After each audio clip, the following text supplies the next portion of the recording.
Tenemos el objetivo general, ¿verdad? Que es conocer las generalidades de la infección de las vías urinarias en niños, sus manifestaciones clínicas y su respectivo tratamiento. Como objetivos específicos, mencionar las generalidades de las infecciones de vías urinarias, su historia natural de la enfermedad y sus diferentes manifestaciones clínicas. Vamos a describir el diagnóstico clínico en referencia a los diferentes exámenes de laboratorio que se realizan al paciente. Vamos a explicar las posibles complicaciones que pueden llegar a presentarse en las infecciones de vías urinarias.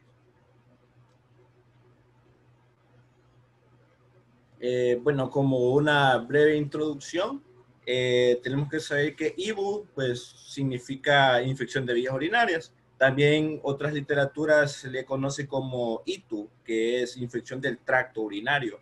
Estas pues es lo mismo, ahí como les repito, depende de la bibliografía, ¿verdad? Bueno, la infección del tracto urinario es una de las infecciones bacterianas más frecuentes en la edad pediátrica. También es reconocida como una causa de enfermedades agudas y crónicas, es decir, que esto se puede llegar a incrementar su variabilidad, su cronicidad, mejor dicho, depende de su tratamiento, sus complicaciones, etcétera. El diagnóstico y tratamiento, pues, obviamente pueden prevenir las diferentes complicaciones que se pueden llegar a dar a corto plazo. Bueno, la infección de vías urinarias se puede definir como la presencia de bacteriuria, se le conoce también. Es cuando hay bacterias en cualquier punto del tracto urinario, que esto puede estar desde la uretra hasta llegar al parénquima renal. Puede estar acompañada o no de síntomas o signos, o sea, es decir, puede ser sintomático o asintomática. Y bueno, eso va a depender en función a cómo esté el paciente, ¿verdad? Porque hay que tener una gran importancia al abordar oportunamente estas infecciones, ya que leía yo en un artículo que el 30% de las malformaciones del riñón y tracto urinario pueden ser provocadas por una infección de vías urinarias, que pues en este caso pues sería el primer signo de alarma.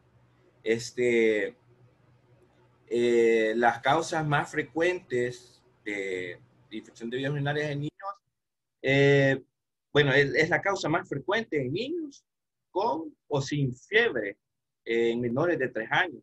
Y en este caso, el más del 30% de los lactantes y niños pueden presentar infecciones recurrentes durante los primeros 6 a 12 meses, después de la primera infección de vías urinarias. Entonces, es de reconocer o de saber la importancia de estas infecciones de vías urinarias que van a tener su diferente etiología, dependiendo de qué microorganismo es, pues actuar oportunamente, etcétera. Entonces, eso lo vamos a platicar más adelante con la historia natural de la enfermedad. Siguiente, por favor.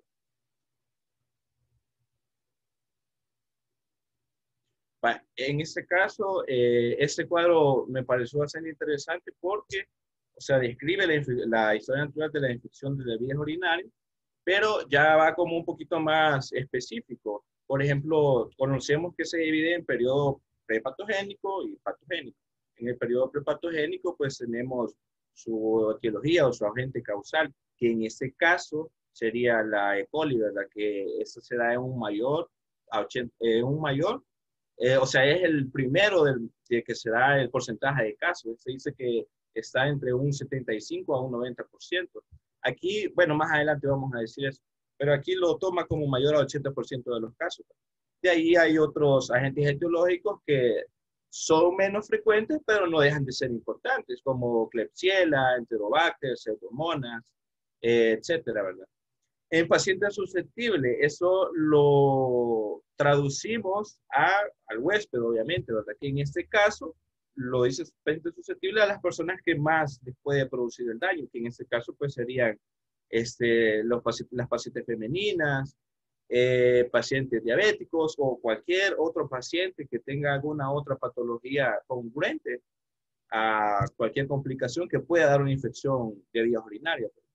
Y en los factores de riesgo, que he traducido pues al medio ambiente, que ya también específicos, por ejemplo, una menor ingesta de líquidos, la actividad sexual sin protección, la manipulación y calidad de la flora vaginal. Digamos, hay señoritas que ocupan jabones, que eso mata por, por así decirlo, neutraliza el pH ácido que está en su flora vaginal, y esto pues puede llevar a complicaciones o, por así decirlo, a infecciones. También otro factor de riesgo importante, pues la hiperplasia prostática, cálculos renales o tumores, etcétera, ¿verdad? Ahora, en el periodo patogénico, ya se puede dividir en cambios tissulares, ¿verdad? Ya los síntomas específicos, inespecíficos, sus respectivas complicaciones, sus secuelas y pues lo peor que sería la muerte, ¿verdad?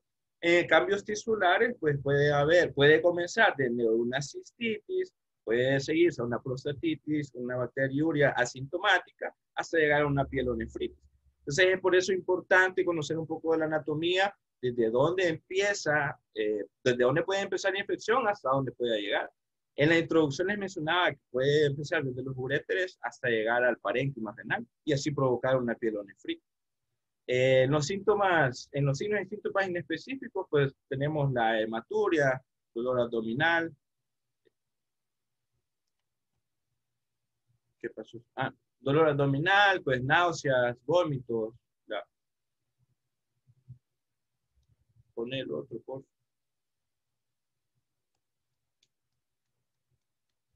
Ahí. Los vómitos y la fiebre, ¿verdad? Ya en los síntomas y signos específicos, pues es lo que hablábamos, más que todo de los cambios tisulares, que puede haber una cistitis, puede convertirse en una prostatitis aguda, llegar a una pielonefritis, que son complicaciones, pues obviamente más recurrentes, que en este caso puede llegarse una pielonefritis aguda, pues convertirse en una pielonefritis crónica. Pueden haber abscesos de médula y cortezas renales. O sea, acordémonos que lo que es más afectado en este caso, pues sería todo el riñón y en sí todo el sistema urinario, ¿verdad? Pues como secuelas tenemos la nefropatía por analgésicos. O sea, nosotros sabemos lo radical o lo peligroso que puede ser al tomar analgésicos sin ninguna moderación para los pacientes que se automedican, y esto es sumamente fatal para el riñón. Pues esto puede llegarnos a complicaciones mayores como una insuficiencia renal y hasta necesitar un trasplante de renal, ¿verdad? Y como último, como lo peor que puede haber, pues su muerte, ya sea por una insuficiencia renal aguda, una insuficiencia renal crónica, bueno, que ahora se conoce más que todo como lesión renal aguda, y, y así, o sea, pueden haber diferentes complicaciones que pueden llegar a la muerte, ¿verdad? Siguiente, por favor. Ahora, en los niveles de atención, pues obviamente lo dividimos primero, primer nivel de atención, segundo nivel, tercer nivel. En el primer nivel, pues la promoción de la salud, ¿verdad? Que aquí es donde ofrecemos información sobre las distintas medidas higiénicas, ya sea lavado de manos, pues el aseo personal de la región perianal, en sí de los genitales de cada uno. Hay que informarles sobre los factores de riesgo que existen para una infección de vías urinarias. Por ejemplo, uno de ellos es el uso de ropa inadecuada. En ese caso, para las señoritas, ¿verdad? Que ocupan su ropa muy ajustada, pues eso puede provocar o, o desencadenar alguna infección, y más si se lleva mucho tiempo. Entonces, hay que informar sobre estos aspectos. El uso de jabón neutro para la zona genital es lo que les mencionaba antes, que se ocupan jabones, que esto daña el pH de más que todas las señoritas de la región genital, y esto pues ya altera la flora que está ahí, que es la que a nosotros nos causa bien, ¿verdad? Y de hecho nos protege. La protección específica, pues aquí más que todo, pues su control prenatal, si en este caso llega a estar o no embarazada, su profilaxis adecuada con diferentes antimicrobianos. Eso más adelante lo vamos a mencionar, cuáles son, ¿verdad? En el segundo nivel de atención, pues tenemos al diagnóstico precoz, que en esto se necesita hacer una exploración física totalmente completa, obviamente para la detección de signos, los síntomas que podamos encontrar. Es importante realizar un examen de general de orina, ya que solo así nos podemos dar cuenta de qué agente o qué agente etiológico vamos a ir a encontrar y dependiendo de eso, cómo lo vamos a atacar. Pues ya en el tratamiento oportuno, pues iniciar con cambios en su alimentación. Obviamente, no es que por eso, precisamente solo por su alimentación, es que va a tener una IVU. Simplemente tiene mucho que ver, porque puede hacer que la paciente no esté bien alimentada, esté desnutrida, y esto lo hace más propensa, pues, a tener una inmunidad menor y por lo tanto, pues, llegar a una infección, ¿verdad? Más si tiene una higiene personal inadecuada, y así, ¿verdad? Entonces, también nos hablaba ahí de la ingesta de algunos alimentos, como por ejemplo el arándano rojo, que esto pues son como probióticos que dan al cuerpo para evitar, más que todo en los pacientes con algún riesgo renal, es tener alguna complicación.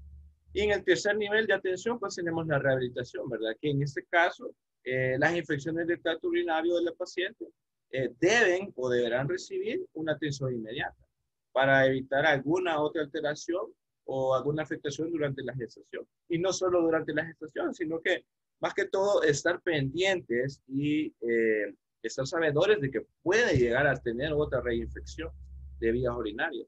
Entonces, en ese caso, pues, de tener sumamente cuidado y tenerlo mucho en cuenta para que no vuelva a suceder, ¿verdad? Siguiente.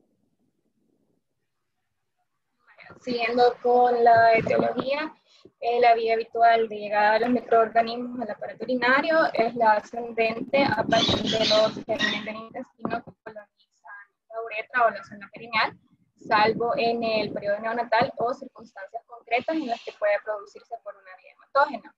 El germen más frecuente implicado en la producción de la infección de la vía urinaria es la E. coli, con más del 75% total de las infecciones y de casi el 90% de las infecciones no complicadas. El resto de microorganismos son poco frecuentes y ninguno de ellos llega a causar por sí solo el 5% de la infección. Los virus tienen un escaso papel como causa de infecciones, aunque el adenovirus es una causa frecuente de casos de cistitis hemorrágica, sobre todo en pacientes inmunodeprimidos. Vaya. En el caso de la patogenia no es muy compleja y existen múltiples factores como bacterianos, inmunitarios, anatómicos, que pueden influir en la localización, curso y pronóstico de la misma. En los primeros años de vida se dan algunas circunstancias que favorecen la contaminación perineal con flora del intestino, como son la incontinencia fecal, la exposición, a veces prolongada, a las heces en los pañales y la fimosis. Los lactoferones no circuncidados probablemente tienen un riesgo especial de colonización uretral y vesical debido a la superficie interna del prepucio, que constituye un buen reservorio para los microorganismos y sobre todo cuando el niño presenta una fimosis cerrada. Esta puede ascender a través de la vía urinaria a un flujo retrogrado de la orina que se crea al final de la micción. Una vez esta es colonizada, la probabilidad de que se establezca una infección urinaria y las características de la misma va a depender de una serie de factores propios del paciente y otros relativos de una bacteria implicada. En efecto, los niños que tengan una anomalía de sus vías excretoras que provoque una obstrucción al flujo urinario o un reflujo vesículo-uretral van a tener un mayor riesgo de que la orina infectada llegue al riñón y esto ocasione una pielonefritis. Los factores de riesgo, se ha demostrado que por ser una interacción entre los factores del huésped, va a depender de la función e integridad del tracto urinario, competencia del sistema inmuninato y de la virulencia bacteriana. Entre los más importantes tenemos la presencia de alteraciones María José, anatómicas. otro por favor, otro que pase, porque vos solo has leído, y para leer yo te lo leo también. A ver. Debe explicar. Sí, cómo no. Me pase otro, tal vez son 5 los que están ahí. Vaya, continuando con los factores de riesgo. Como mencionaba mi compañera, la presencia de alteraciones anatómicas, veo funcionales en el tracto urinario. También mencionaba la literatura a los menores de 2 años, a los estados de inmunosupresión, cuando se colocan sondas o catéteres y a la falta de circuncisión. Siguiente, por favor. ¿Por qué la falta de circuncisión?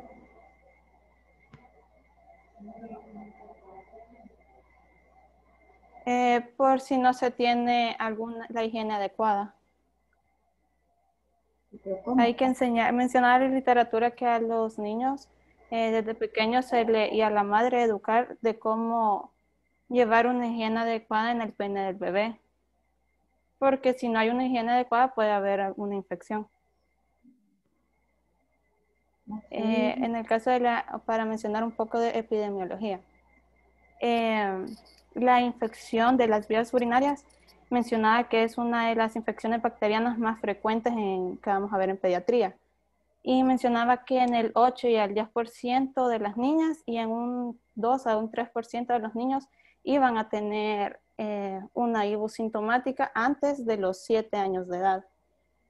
Siendo más frecuente esta en varones en los primeros 3 meses de vida y aún así produciéndose un incremento con predominio en las niñas a partir del año de vida, vean.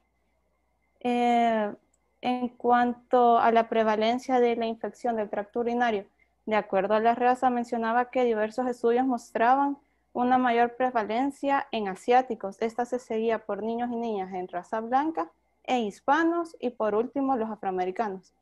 En el caso de El Salvador, son más frecuentes en el sexo femenino y en varones no circuncidados.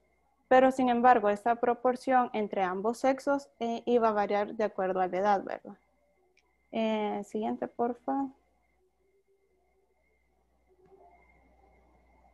Y acá hay tomamos este cuadro de la prevalencia de bacteriuria sintomática según la edad.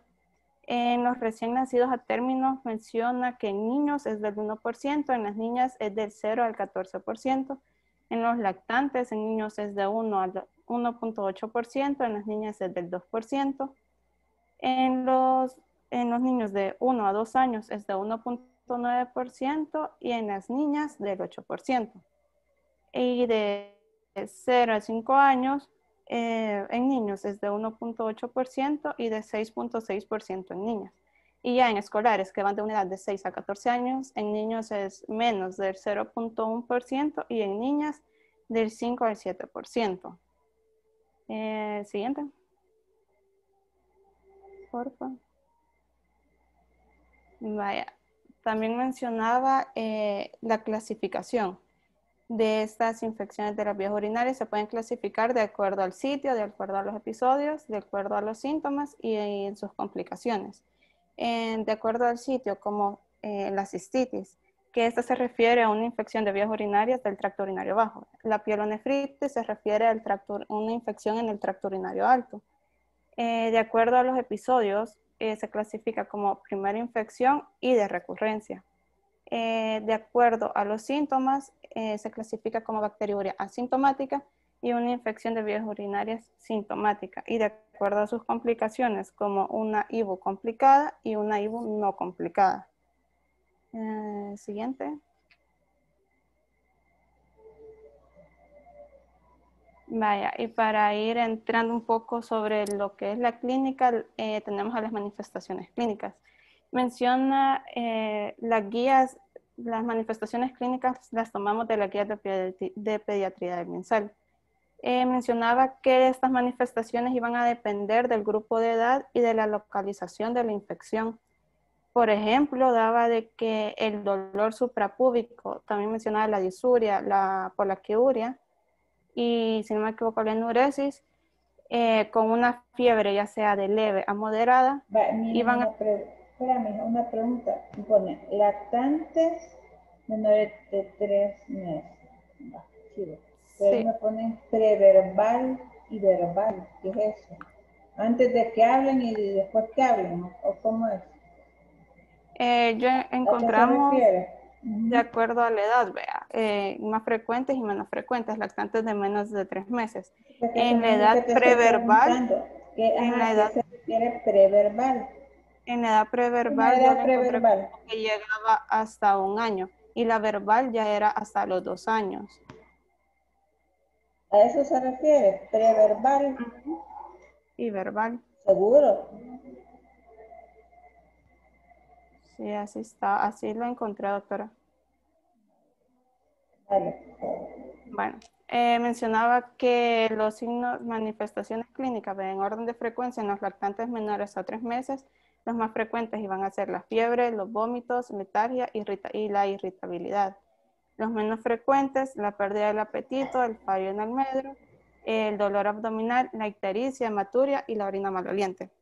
En la edad preverbal que llegaba hasta el año de vida es más frecuente la fiebre, menos frecuente dolor abdominal o en el flanco, vómitos, pérdida de apetito, letargia, irritabilidad, hematuria, orina maloliente y como menos frecuente el fallo en el medio.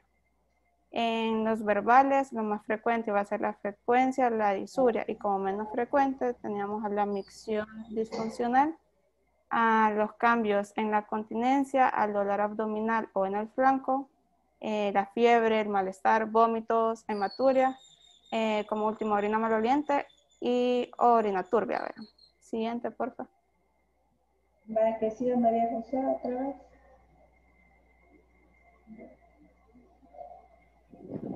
Acá tenemos el cuadro clínico por edades. Entre los recién nacidos vamos a encontrar que tienen una fiebre, febrícula, hipotermia también, letargia, irritabilidad, falla en el medro, vómitos y diarrea, rechazo al alimento, ictericia, convulsiones y septicemia, esplenomegalia. En los lactantes menores de 2 años vamos a tener que presentan fiebre, letargia, irritabilidad, llanto durante la micción, un retraso al crecimiento, vómitos, diarrea, rechazo al alimento, palidez, cianosis, orina turbia, fétida y poliacuria, y hematuria macroscópica, septicemia, meningismo y convulsiones febriles.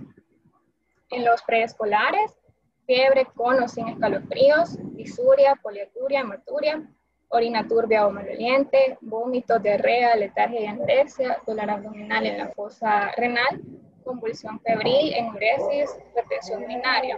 En escolares y adolescentes, fiebre, escalofríos, puño perfusión positivo, disuria, poliacuria, urinaria, vómitos, anorexia, dolor lumbar y orina turbia y fétida. En todo el examen físico vamos a tener diferentes hallazgos en exploración que pueden estar presentes en los niños con una infección de vías urinarias o motivar a la sospecha diagnóstica. Sucede así que vamos a tener una presión arterial elevada, una talla y peso bajo, el puño de perfusión renal va a estar positivo, pero también es posible demostrar dolor o la presencia de masas como vesical o renal. Con la palpación abdominal vamos a observar lesiones finales o apreciar alteraciones en los genitales externos como fimosis, balanitis, vulvovaginitis o dermatitis de pañal. En cuanto al diagnóstico, se va a dividir en un diagnóstico de presunción de infección del tracto urinario, donde el examen general de heces o la prueba rápida con sintomatología clínica sugestiva, mientras se va a reportar el urocultivo. El examen general de orina que va a presentar una leucocituria de más de 10 leucocitos por campo, presencia de nitritos y proteinuria con o sin hematías en el sedimento urinario, sugestivo de una infección de las vías urinarias. La presencia de leucocitos en la orina también se va a presentar en pacientes febriles con trauma genital, vulvitis o vulvovaginitis y dermatitis del pañal. En estos pacientes se tiene que documentar la infección urinaria a través del urocultivo. En el diagnóstico definitivo de la infección de tracto urinario se va a hacer por un urocultivo positivo en niños con un perfil clínico sugestivo. Se va a recomendar la obtención de una muestra limpia a mitad de chorro de limpieza de los genitales con agua y jabón, y la muestra en una bolsa recolectora, que también se va a realizar en los genitales. La limpieza y con un tiempo de colección menor de 30 minutos. Si la muestra no es procesada debidamente o propiamente a los 30 minutos, va a tener que ser refrigerada para prevenir el crecimiento de microorganismos a través de una temperatura ambiente.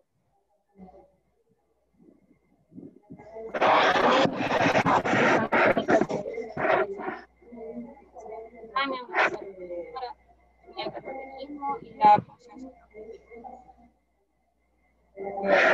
Para María José, que soy como que estuvieras poseída como por otro cuerpo, con otra voz. ¿Quién más sigue del grupo, por favor, para que le ayude a María José? Yo voy a seguir. Vaya, dale. Bueno, para continuar tenemos los criterios, que estos van a dividirse en criterios de seguimiento al momento en el que la madre llegue con el niño, y los criterios de referencia, que nos vamos a guiar para ver en qué momento el paciente va a tener que estar con cuidados más específicos, que lo vamos a ver más adelante según el tratamiento. Pero bueno, el control de seguimiento es un control médico que se da después de las 72 horas, y este va a servirnos para evaluar la respuesta clínica que tenga el niño, y así vamos a evaluar el tratamiento, si se le va a dar antibiótico, y aquí vamos a tener en cuenta los resultados del urocultivo si es necesario mandarlo. ¿Cuándo vamos a referir a un paciente? ¿Cuándo vamos a tener que un paciente vamos a ingresarlo al hospital? Estos van a ser los pacientes que requieran antibióticos intravenosos, porque ya sea que tienen una enfermedad severa o que tengan una falta de respuesta al tratamiento oral. También los pacientes que sean menores de 3 meses de edad, vamos a hacer que este sea un criterio de referencia, porque pues debido a la gravedad de la infección que ellos puedan presentar, tenemos que tener un control más estricto. También vamos a enviar, según el resultado que nos dé el urocultivo, si es positivo, vamos a aislar el microorganismo, y según este vamos a darle el tratamiento indicado. Si el paciente tiene más de 72 horas de tratamiento y no tiene respuesta a antibiótico, entonces tenemos que ingresarlo. Siguiente, por favor.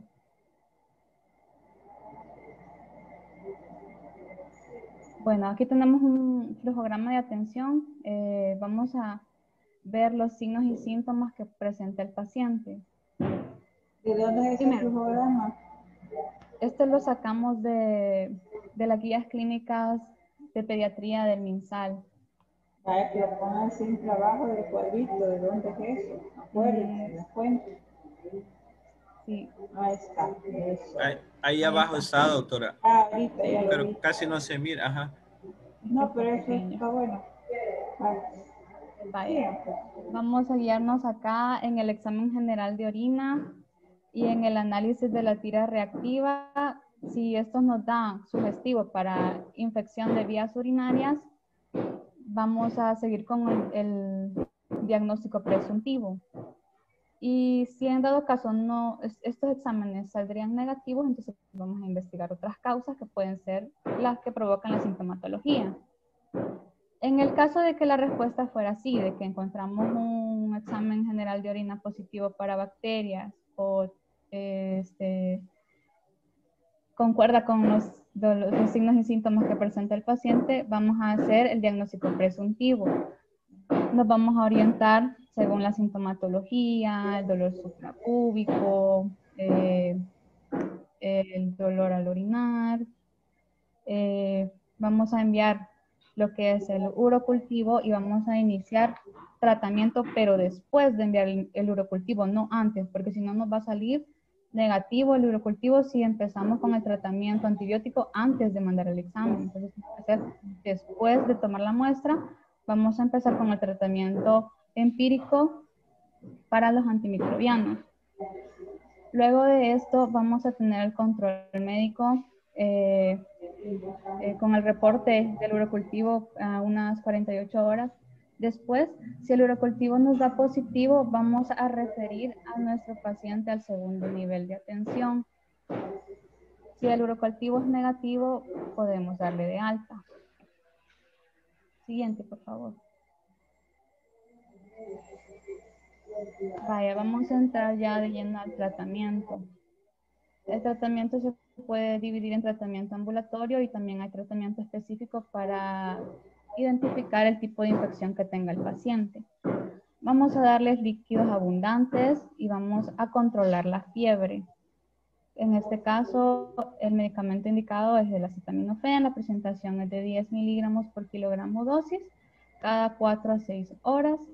El máximo de dosis son 5 dosis en 24 horas. Siguiente, por favor.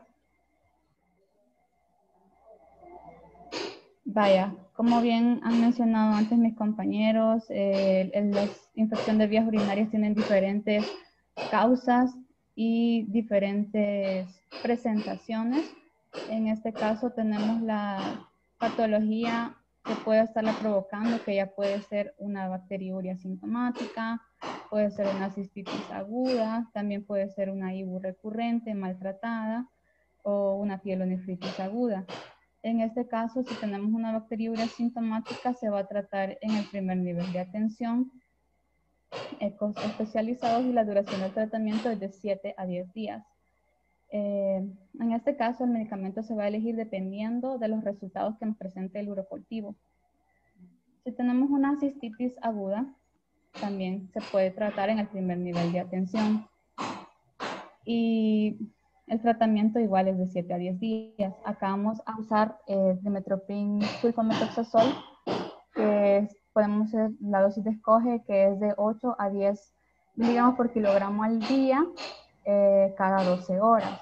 Este se calcula en base a trimetoprim. También podemos tener como otro tratamiento de escoge la amoxicilina más ácido clavulánico, que la dosis de la amoxicilina es de 30 miligramos por kilogramo al día. Se divide en 2 dosis. Y tenemos también la nitrofurantoína. Siguiente, por favor.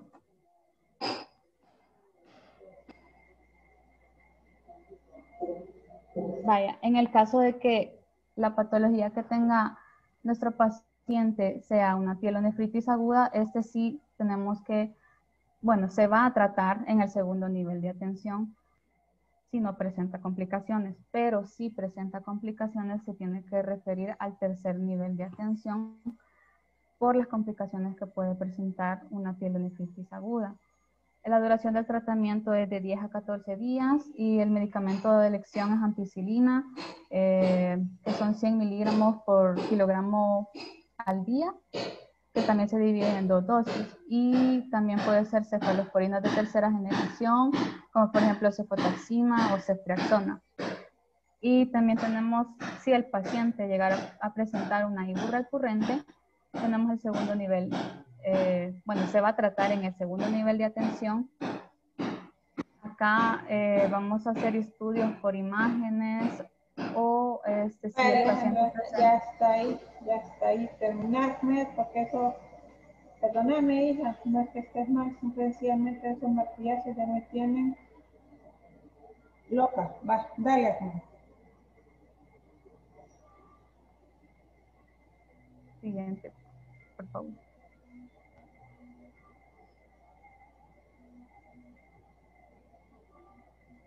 Vaya, para la prevención de las vías urinarias hay que tener en cuenta de que... Alejandra, parale ya, por favor, y desactiva tu... Perdón. Por favor, Ahmed, termina. Vaya, doctora. Digo esto o nos vamos a las conclusiones y recomendaciones. No, seguí esto. Esto es muy vale. importante, preventivo. ¿Qué van a hacer los niños? Pues, ¿cómo van a limpiar los niños? Esto es muy interesante. Dale. Sí. Vaya, como prevención de la infección de vías urinarias, pues tenemos que saber si tenemos un hermanito, una primita o quizás hasta una hija en algún futuro, pues tenemos que enseñarle pues a la niña de cómo se debe limpiar los genitales, pues, con el papel higiénico correcto, que en este caso es una técnica que debe ser de de adelante hacia atrás. O sea, eso es bien importante porque si se hace al revés es donde pueden entrar las infecciones. Porque, o sea, quizás una persona, por dar un ejemplo, no sé, no es discriminar o algo, pero digamos una persona del campo que no ha tenido esta educación, pues, o sea, ellos no están pendientes de llevar a su niño o niña, más que toda a su niña, a la letrina y decirle, mira, así tienes que hacerlo. O sea, prácticamente ahí ellos solos. Entonces la niña va a hacer lo que le sienta más fácil. Entonces, por lo tanto, lo va a hacer al revés. Y ahí es donde entran las infecciones, pues, porque, o sea, sabemos cómo está de cerca cómo está delimitado, pues, cada área, ¿verdad? O sea, la anal y sus genitales. Entonces, aquí es donde pueden entrar esas infecciones y aquí radica lo importante de enseñarle, ¿verdad?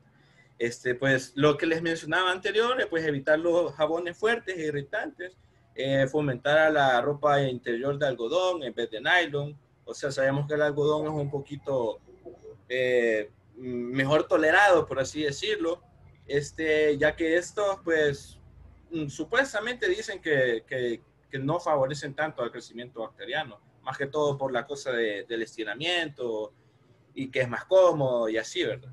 Entonces, es bien importante tener en cuenta eso de los jabones, porque, por ejemplo, en las farmacias venden unos jabones que dicen que son especiales para las señoritas, que dicen que eso disminuye la cantidad bacteriana, y lo que hace eso es lo que ya les mencionaba, que matar su pH ácido que está. Por lo tanto, hay una gran proliferación de bacterias. A eso le sumamos la ropa bien ajustada, la mala higiene. O sea, ahí es donde entran ya hay una mayor consecuencia de infecciones, ¿verdad? Pasala, por favor.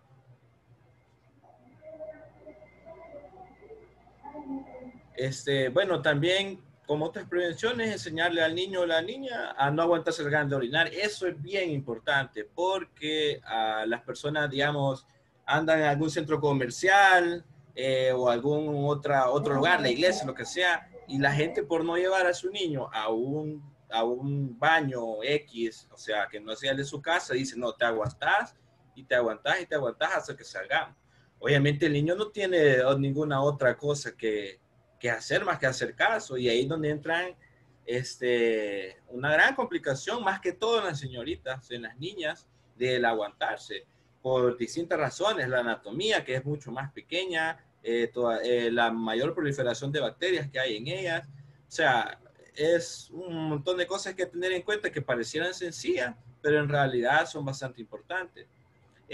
Bueno, beber abundantes líquidos y evitar la cafeína, que en este caso puede irritar la vejiga. Sabemos que la cafeína pues es un diurético natural y esto pues puede provocar al niño las ganas de orinar, y a esto le sumamos lo de arriba, que si se aguanta y o sea, no evacúa sus orinas, pues puede entrar ya en una infección, ¿verdad? Pasala, por favor.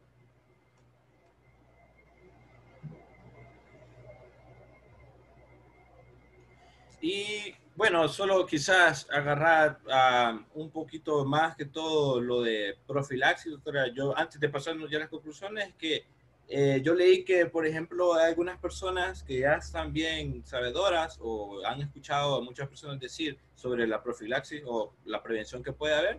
Y yo leí un artículo que eso entraba en controversia por el uso de antibióticos como profilaxis ante una IBU, porque, digamos, las indicaciones por el uso prolongado de antibióticos como profilaxis, se pueden considerar en pacientes con IBU con un gran riesgo de daño renal.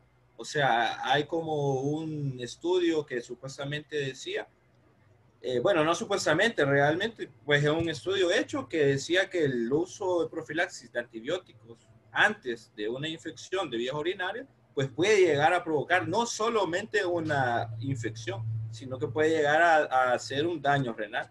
Entonces es bien importante pues educar a los padres de familia al uno, no automedicar a los niños, ¿verdad? Y dos, pues con el uso de antibióticos, que sabemos lo peligroso que puede ser. Y bueno, como conclusiones, como grupo, concluimos que las infecciones del tracto urinario pues son un tema de mucha importancia, mucha relevancia, que hay que conocer, no solamente como personal de salud, sino que tiene que llegar a que a todas aquellas personas, a toda aquella población en general, que no están, que tienen alguna consecuencia o son más predilectos a tener alguna infección de vías urinarias. Así como en cualquier otra enfermedad, se les debe informar las complicaciones, lo que podría pasar si no se trata a tiempo, si no se cuida, si no tiene una higiene personal, etcétera. También tenemos que el diagnóstico y el tratamiento temprano de las infecciones de vías urinarias en niños y en niñas, pues ayuda a una correcta recuperación, ya, o sea, obviamente de la salud, y así puedes evitar las complicaciones que pueden llegar de una infección de vías urinarias leve, pues ya una pielonefritis, ¿verdad? Que sería, no lo peor, pero es lo que menos se necesita, lo que necesitamos evitar para llegar a una complicación, ¿verdad? Siguiente, por favor. Y como recomendaciones, pues lo que ya habíamos mencionado, ¿verdad? O sea, recomendar, decirle a los padres, educar a los padres y madres de familia o encargados en algún dado caso del menor, pues las enseñanzas, la buena higiene personal que tienen que haber en niños. Creo que lo más importante en este caso de la higiene personal sería en las niñas, el hecho de poder limpiarse después de hacer sus respectivas necesidades o haber usado el 1 o el 2, ¿verdad? O sea, porque siempre se debe de limpiar. Entonces, creo que radica más que todo en eso de saber explicarle y estar ahí con ellas y ver si lo hace bien y todo. ¿Verdad? Y bueno, proporcionar al niño o niña pues la ropa cómoda. Más que ahora, bueno, hoy en día se da de que bastantes niños como de 3 años que ya andan ahí caminando, andan con los pantalones bien socados. Y ahí lo andan, o sea, hasta con la camisa por dentro y todo bien socado. Entonces, eso pues el niño quizás no lo demuestra, pero al final sí le afecta porque puede llegar a presentar una infección y más todavía anda pañal, o sea, una pañalita, bueno, un montón de cosas. Entonces, llevar al niño, bueno, importante, a consultar a la unidad comunitaria de salud, siempre su respectivo control. Si presenta alguno de los síntomas siguientes, como fiebre, dolor suprapúbico, disuria, bueno, el ardor a orinar, o algún otro síntoma urinario, ¿verdad? Evitar la automedicación al niño, lo que ya habíamos hablado, pues evitar antibióticos si no es necesario, a menos que sea por una prescripción de un médico. Y pues eso más que todo, o sea, ya lo habíamos dicho, ¿verdad? Siguiente, por favor. Y eso sería todo, doctor. Muchas gracias por su atención prestada.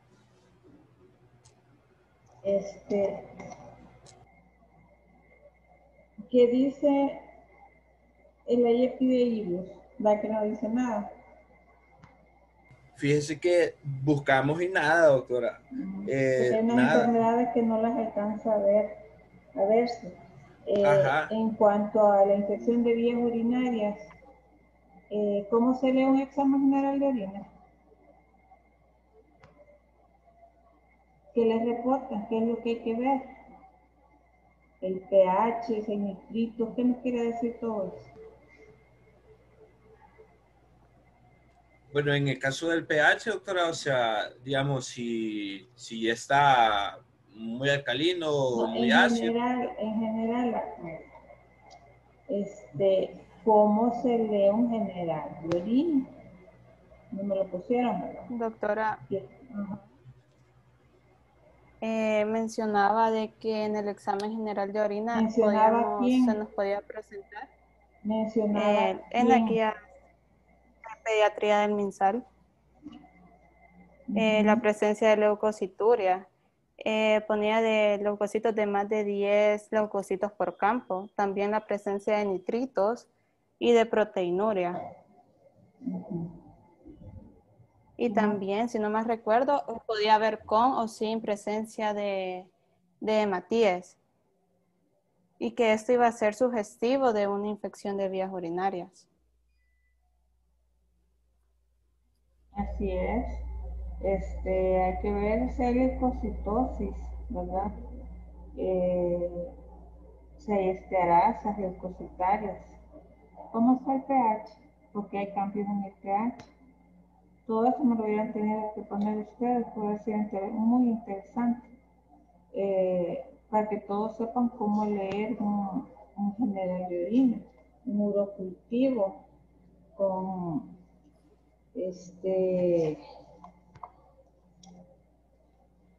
con sensibilidad y resistencia, a qué, a los cuántos días se da, todo eso, pero está bien para la próxima. Y es cierto, la mayoría de infecciones de vías urinarias, el principal microorganismo es la E. coli.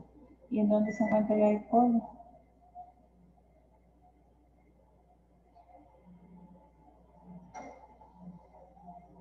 A saber. Forma parte de la flora normal, ¿no?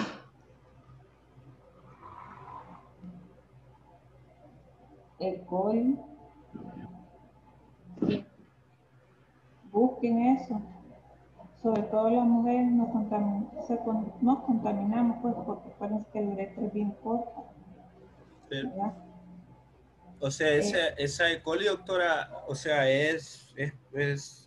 digamos, se da la infección porque es parte de la flora de cada uno. Entonces, cuando hay una inmunodepresión, por así decirlo, o de una mayor proliferación de bacterias, digamos, en el caso de antibióticos, que se usó de profilaxis y necesariamente mata en sí a la flora intestinal, y ahí es donde aprovecha el E. coli a desarrollarse, a proliferar, más que todo en las mujeres.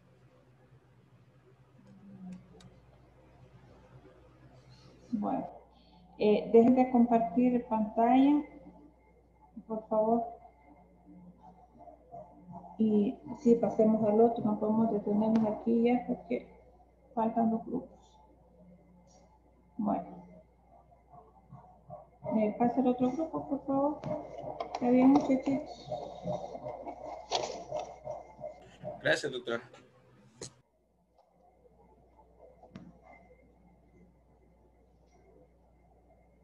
Infectivo.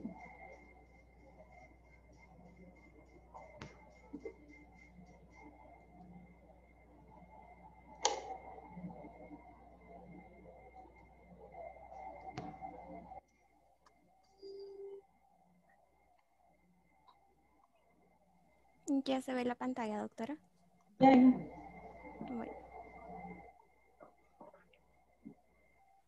Empezamos ya. Sí, Bueno. El día de ahora les vamos a hablar sobre las enfermedades eruptivas de la infancia, en este caso el impetigo. Siguiente. Impetigo. Ay, siempre me confundo, doctora. No se ríe. Bueno, dale. Laura, siguiente.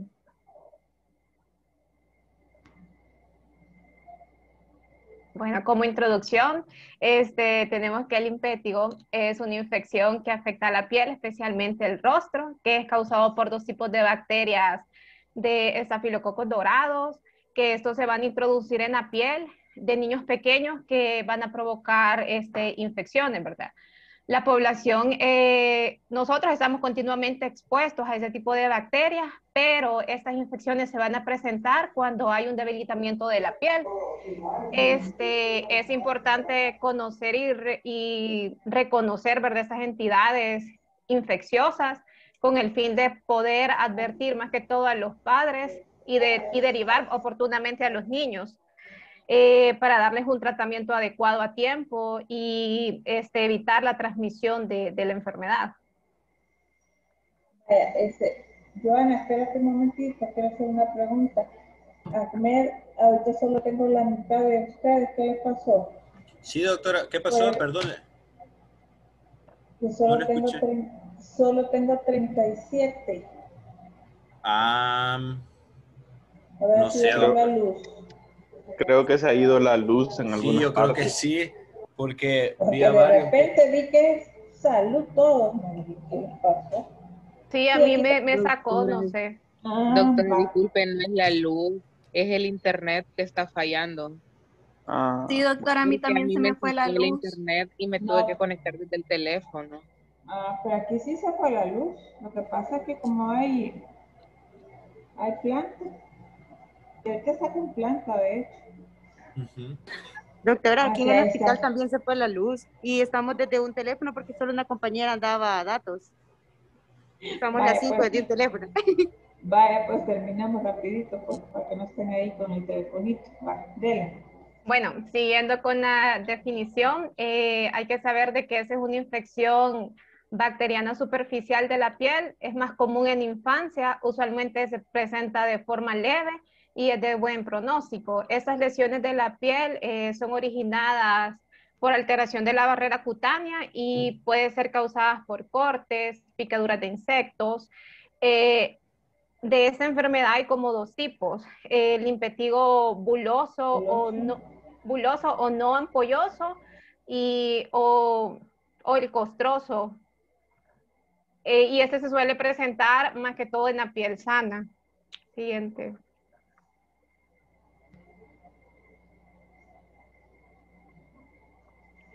Con epidemiología, hay que saber que el impetigo es una enfermedad común, en particular en los niños pequeños. Nos dice de que es el tercer trastorno cutáneo más frecuente en niños después de la dermatitis, el eczema, y que este es más común en países tropicales o en vías de desarrollo. Influye también la incidencia de esas enfermedades cuando los niños tienen traumatismos en la piel, como mordeduras, picaduras de insectos, dermatosis pruriginosa o alguna lesión preexistente que permita la entrada de la bacteria a la piel, ¿verdad? En el país casi no, bueno, nosotros no encontramos algún reporte epidemiológico de la enfermedad. Eh, no sé, nos da a entender que quizás no es un cuadro como muy común o no requiere reporte epidemiológico en el país. No requiere. Ah, bueno. O sea, no es de interés epidemiológico, pues no es que se Uh-huh. van a morir porque haya, qué sé yo, un ataque de esta enfermedad, ¿no? Uh-huh. Dale. Siguiente. Con los agentes etiológicos tenemos dos bacterias que causan esta enfermedad, que son el estreptococo betemolítico, seguido en menor proporción o combinado con el Staphylococcus aureus. En la actualidad, el más común y causante de la enfermedad es el Staphylococcus aureus. Esta es una bacteria que va a invadir la piel de la persona prácticamente sana y este es el causante del impétigo ampolloso, que este ocasiona ampollas extensas que dejan zonas de piel desnuda, que ataca el estado general, nos provoca una fiebre mayor de 40 grados y afecta principalmente a recién nacidos y a lactantes. El Streptococcus pyogenes, esta causa una infección superficial, o sea, destruye la primera capa, la capa de queratina de la piel. Esto es lo que contribuye a la formación de costras y causa el tipo de impétigo costroso o no ampolloso. Siguiente. Con el desarrollo de la enfermedad, esta enfermedad suele presentarse cuando hay mala higiene, aparece en todas las edades, pero es más común en niños. Esta puede presentarse a partir o después de la pediculosis de la cabeza, cuando hay lesiones por herpes simple, sarna o mordeduras de insectos. El reservorio es el ser humano, en raras ocasiones va a ser el animal o los animales.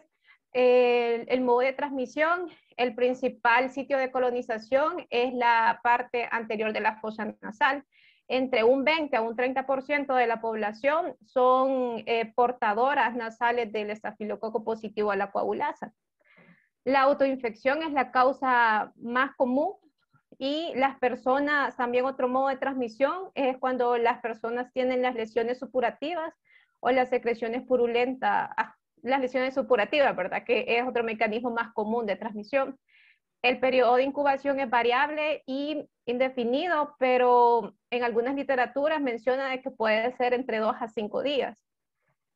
El periodo de transmisibilidad, mientras la persona tenga las lesiones purulentas que estén exudando secreción, va a persistir el estado de portador y puede transmitir, ¿verdad? La susceptibilidad es más susceptible para los niños y los enfermos crónicos, aunque también como parte de ese grupo que puede presentarlos están los ancianos, las personas que tienen diabetes mellitus, las personas que usan drogas y también aquellas personas que están con tratamiento con esteroides. Siguiente. Bueno, en cuanto a la clasificación del impétigo, este debe ser clasificado en el impétigo buloso y en el nebuloso. En general, podemos decir que el impétigo es altamente contagioso y se propaga fácilmente con contacto directo, ¿verdad? Como dijo Joana. Hablando más específicamente, el impétigo no buloso o contagioso representa lo que es la forma más frecuente de la enfermedad, ya que el 70% de impétigo va a ser de este tipo. Ese va a estar siendo causado por el Staphylococcus aureus y por el Streptococcus beta hemolítico del grupo A. Sin embargo, es importante saber que clínicamente nos va a ser imposible identificar cuando sea un impétigo por Streptococcus y cuando sea uno por Staphylococcus. Sin embargo, aquí radica la importancia de la epidemiología, ya que se dice que más del 80% va a ser de clase Staphylococcus. Es una enfermedad endémica que en ocasiones se presenta en forma de brotes epidémicos y tiene una mayor incidencia en el verano, aunque eso generalmente no se va a estar presentando como brote epidémico, sino que como caso individual. Entonces, por eso es que no requiere lo que es la notificación obligatoria, ¿verdad? Mencionaba la literatura que solamente se va a hacer notificación obligatoria en el caso que se presente un brote en lo que son, por ejemplo, la escuela o en las guarderías o así, ¿verdad? También la lesión inicial es una pequeña vesícula, pústula de base eritematosa y las lesiones se localizan en cualquier parte del tegumento con predominio de las áreas expuestas. En cuanto al impétigo buloso, este va a estar siendo causado por cepas de Staphylococcus aureus, por lo común mencionaba que era del fago del tipo 2 que producen una toxina epidermolítica. Solo el 30% va a corresponder a ese tipo de impétigo y este va a corresponder también a mayor casos en recién nacidos, ya que ese impétigo por Staphylococcus es una de las enfermedades que se contrae con mayor frecuencia en lo que es en la sala de recién nacidos y las lesiones secundarias van a estar como colonizando la nariz, el ombligo, el sitio de circuncisión, el recto o la conjuntiva y también mencionaba de que si bien este va a ser como un microorganismo que es normal que se encuentre en la flora y que bien la presencia de ese no va a estar causando enfermedad, son como el estado del huésped lo que va a estar haciendo que se provoque la enfermedad. Mencionaba también la literatura que el modo primario de transmisión y la diseminación va a ser por medio del personal de salud del hospital y que rara vez va a ser por el aire, ¿verdad? A diferencia del impétigo no buloso, las vesículas no se van a romper tan fácilmente y se van a estar transformando en ampollas de 1 a 2 centímetros sin un eritema periférico. También va a tener un contenido claro que luego se va a estar volviendo turbio y que al romperse la ampolla va a ser lo que es una costra como de color marrón.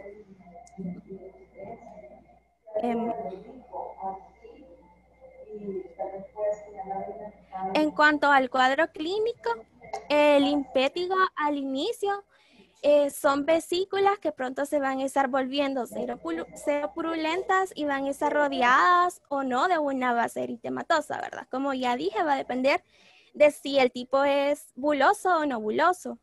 En el caso del buloso, pues se van a formar las bulas. La rotura de las pústulas va a estar favoreciendo su diseminación, ya que, como mencionó Joana, el periodo de transmisibilidad va a ser mientras las lesiones se encuentren purulentas y estén exudando, ¿verdad? O sea, que haya una presencia de secreción y también esto va a ayudar a lo que es la autocolonización, ya que puede continuar durante la colonización nasal y también puede traer como consecuencias secundarias, como por ejemplo una linfadenitis o una neumonitis o septicemia o artritis. Se puede detectar en cualquier área de la piel, pero estas son más frecuentes, como mencionaba antes, en las zonas que no van a estar cubiertas por la ropa, ya sea como por ejemplo alrededor de la nariz, de la boca, en los brazos, en las piernas. A diferencia de otras enfermedades eruptivas, como por ejemplo la varicela, ¿verdad? Que puede dejar o no cicatriz, estas no van a estar dejando cicatriz porque se va a dar como en la zona superficial de la piel y solo lo que va a estar causando es un trastorno de la pigmentación que puede llegar a persistir por meses y puede afectar a cualquier edad, pero va a ser más frecuente en niños de 2 a 5 años. Ya hablando específicamente de las manifestaciones clínicas, en el impétigo nobuloso, ese se va a estar caracterizando por iniciar en una zona de un traumatismo mínimo, como puerta de entrada al microorganismo. Por ejemplo, pueden ser, como ya se mencionaba, las picaduras de insectos o incluso una herida así pequeñita, o lesiones de la varicela, incluso puede ser por herpes maltratado, puede llegar la bacteria a colonizar y formarse un impétigo, ¿verdad? La infección se va a estar extendiendo a otras partes del cuerpo a través de los dedos, de la ropa, de las toallas. Entonces, por eso es importante lo que es la higiene, que se va a hablar un poco más adelante. Son características, pequeñas pápulas eritematosas que rápidamente van a estar evolucionando la vesícula de pared delgada y la base eritematosa se van a estar rompiendo rápidamente y se forma el exudado que se seca y forma las costras amarillentas que se le llama milicéricas, que son como la lesión característica. ¿Y cómo la diferencia de la varicela? Porque el problema es que llegan los niños y solo llegan todos roñosos. Pero, y para distinguirlo, por ejemplo, en este caso, ¿cómo diferencias el impétigo de varicela? Pues bueno, son chibolos, son bulos. Podría diferenciarse porque en el caso del impétigo, ese solo va a ser como en un lugar localizado, en cambio la varicela, pues van a haber más presencias en otras partes del cuerpo, ¿verdad? Incluso en la zona de la espalda, recuerdo yo, en la zona de los genitales, que mencionaba que se podían presentar. En cambio, ese va a ser en lugares que van a estar como más expuestos. También en el caso de la varicela da mucha picazón. Y en el caso del impétigo mencionaba de que si bien puede presentarse lo que era ardor o picazón, que este bien no podía ser característico, incluso solo podía andar el niño ahí como la ronchita ahí y no causarle mayor molestia. Sí, pero otra cosa, la otra también le aparecen vesículas y se le pueden destripar, pero la diferencia entre la vesícula de allá y la vesícula de aquí, del impétigo, es que le queda así precisamente como se observa acá en la foto, ¿ves? Que les queda una pequeña costra amarilla, ¿ves? Entonces hasta dicen, no, que quizás se rascó el niño, es varicela y se ha rascado. No, no es varicela, es impétigo, ¿verdad? Entonces por ahí pueden ir haciendo también ustedes su diagnóstico, porque cualquier ronchita lo mandan corriendo porque no, que es varicela. Y nada que ver. Bueno, seguimos. También, bueno, pueden propagarse por autovinculación, dando como resultado lesiones satélites, ¿verdad? O sea, va a estar como la lesión principal y alrededor van a haber otras lesiones pequeñitas. Y puede ser que también haya presencia de adenopatías locales. En el caso del impétigo buloso, a diferencia del no buloso, este se va a presentar en piel que ha estado previamente sana, predomina en niños pequeños, aparecen ampollas superficiales de paredes lisas, con contenido inicialmente transparente y más tarde se va a volver turbio. La ampolla se rompe con facilidad, pero se rompe a un tiempo mayor que en el impétigo no buloso. Va a dejar una superficie erosiva, eritematosa, con una apariencia exudativa que se cubre con una costra fina. Las lesiones pueden aparecer agrupadas en número de 3 a 6, limitadas en una zona, y van a estar representando lo que es la forma localizada de la piel escaldada por estafilococo, que se mencionaba también en la literatura, que va a ser el mismo agente causal que va a estar causando esa enfermedad. Y también se mencionaba que existe una tendencia a la curación espontánea, sin cicatriz, pero lo que ya había mencionado, que puede dejar una hipopigmentación residual.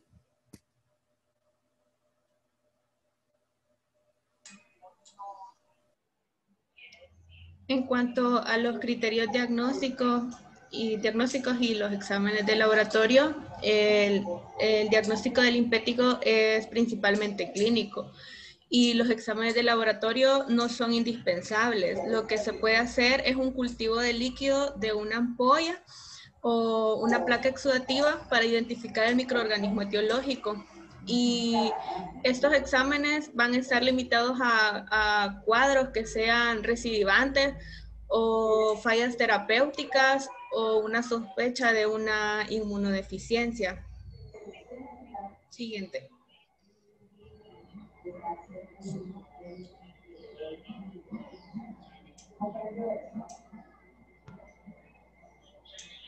Siguiente, por favor. Vaya, en cuanto a los diagnósticos diferenciales del impétigo no buloso, tenemos infecciones víricas como el herpes simple y la varicela zoster, como usted decía, doctora. También tenemos infecciones micóticas, infecciones parasitarias como la escabiosis y la pediculosis de la cabeza. Y en el impétigo buloso tenemos la epidermólisis ampollosa, la dermatitis alérgica por contacto, las quemaduras, el eritema multiforme, el pénfigo y el pemfigoide ampolloso.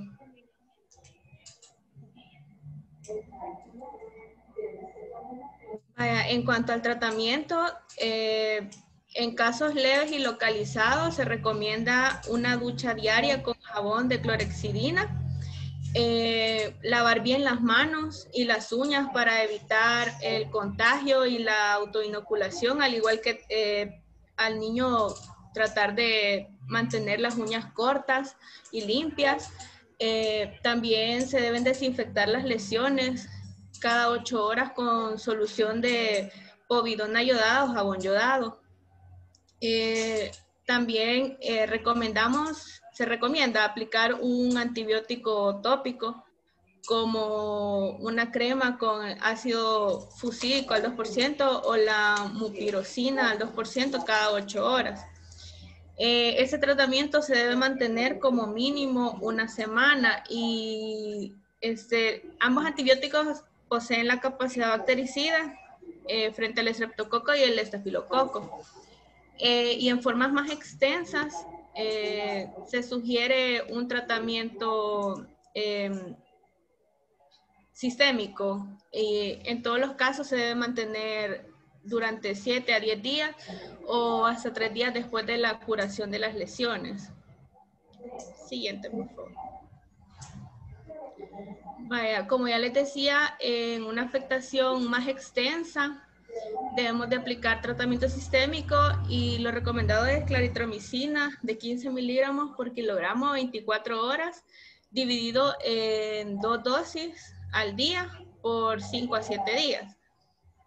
También cuando hay resistencia a la claritromicina, podemos administrar dicloxacilina de 15 a 25 miligramos por kilogramo al día cada 6 horas por vía oral.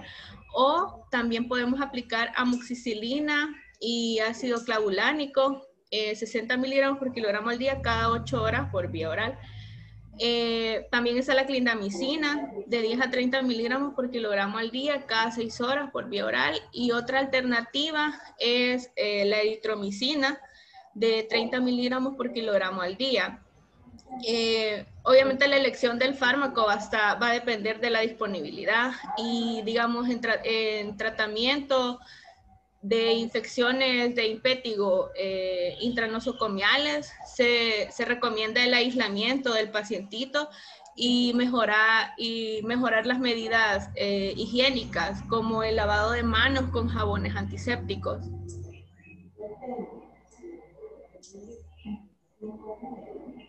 Vaya, ahora vamos a hablar de lo que son las complicaciones. Se dice que las complicaciones, esas suelen ser muy inusuales, la complicación del impétigo ampolloso y no ampolloso. Y se dice que dentro de estas se puede mencionar la que es la osteomelitis, la artritis séptica, la neumonía y la septicemia. Dentro de todas estas se dice que, bueno, en este caso, vea, se dice que hay principalmente un cuadro de agentes que son los que causan estas complicaciones. Entonces, dentro de ellas lo que está, se reconoce que está el Staphylococcus aureus, que dice que está dentro de lo que es el subgrupo 2, y principalmente lo que causa es un síndrome de piel escaldada y el síndrome de shock tóxico. Dentro de lo que es los estafilococos, dice que estos pueden causar lo que es la osteomelitis, como lo tenemos ahí, la artritis séptica, y también se dice que la neumonía también puede ser causada, pero dice por esta, puede ser causada por esto, el impétigo, pero dice que este puede ser con menor frecuencia, vea. Luego, se dice que el Streptococcus beta hemolítico, el grupo A, estos se conocen principalmente por ser como la mayor complicación que se puede presentar dentro de este cuadro, y dentro de esto se conocen como las cepas nefrogénicas, porque esto es lo que causan, es una glomerulonefritis postestreptocócica. Y también se dice que dentro de los estreptococos principalmente también pueden causar lo que es la linfagitis, las linfadenitis que habían mencionado mis compañeras, supurativa, la psoriasis en gota o la escarlatina. Siguiente, por favor. Ahora bien, dentro de los niveles de atención se dice que dentro del primer nivel de atención el personal de los ecos familiares atenderá a todos los pacientes, siempre y cuando ya sea tanto el no ampolloso como el ampolloso no presenten una complicación, ¿verdad? Ahora bien, si se llegara a presentar una complicación, dice que ese debe ser referido a segundo o a tercer nivel, de acuerdo a la complicación que presente, ¿vea? En este caso, digamos que sería referido a segundo nivel, el tratamiento debe ser de acuerdo a la complicación. Ahora bien, hay que evaluar el tratamiento y se dice que dentro de eso vamos a evaluar si existe o no una secuela, ¿vea? Si en dado caso no existiera una secuela, hay que dar un seguimiento en eco especializado, pero si existe una secuela, hay que dar seguimiento de secuelas según la susceptibilidad, según la subespecialidad del eco correspondiente, vea. Ahora bien, si digamos en dado caso no llegara a existir una complicación, ahora bien, como dice acá, vea, ya en lo que es al nivel de tercer nivel, eso es lo que debe referirse a los pacientes para ser evaluados como subespecialistas con complicaciones como le había mencionado, vea, que era la glomerulonefritis postestreptocócica, el síndrome de piel escaldada y el choque tóxico. Estos principalmente van a ser evaluados a tercer nivel. Entonces, dentro de las complicaciones, en dado caso no hubiera una complicación de ninguno de estos, debe darse el tratamiento que mi compañera anteriormente les daba, vea. Ahora bien, si este tratamiento no dio una mejora, hay que evaluar si el tratamiento fue adecuado o si existe una resistencia al antibiótico, y en dado caso que no existiera que sí existiera una mejoría, lo que debe hacer es que hay que completar el tratamiento y luego dar seguimiento según un grupo dispensarial. Se dice que también dentro de eso, si no hubiera lo que es una mejoría, debe hacerse una referencia a ecos especializados si el tratamiento definitivamente no da una mejoría, vea. Siguiente, por favor.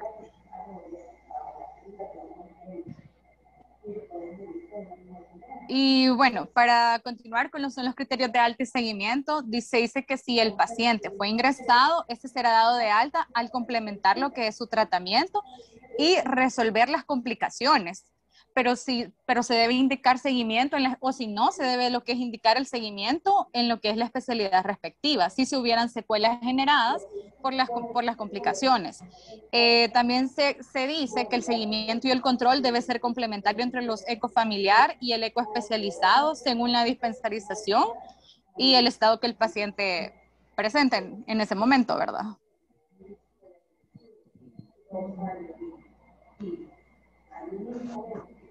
En el caso de las medidas preventivas, aquí esto se va a dividir prácticamente para dos grupos de personas, ¿verdad?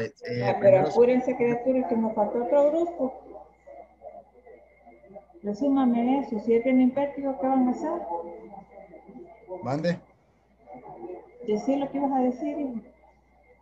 Es que se clasifican dos grupos, ¿vale? Si ya se tiene impétigo y si no se tiene. En el caso de que si ya la persona ya tiene impétigo, las medidas de higiene son más extremas para evitar la propagación a los familiares más cercanos. Como de algunas medidas serían que no deben compartir toallas, cuchillas de afeitar, ni ropa con el resto de familiares. Tampoco se debe tocar ni rascarse la piel lesionada. Se debe lavar siempre las manos, ya sea si se ha tocado las costras o el pus de las lesiones. Y después se secan bien las manos con una toalla que nadie vaya a utilizar después. Se debe lavar la ropa si ha estado en contacto con las lesiones de impétigo, aunque la vaya a utilizar la misma persona. Si no se ha contraído todavía, se puede prevenir. De ahí se debe lavar las manos siempre y ducharse diariamente.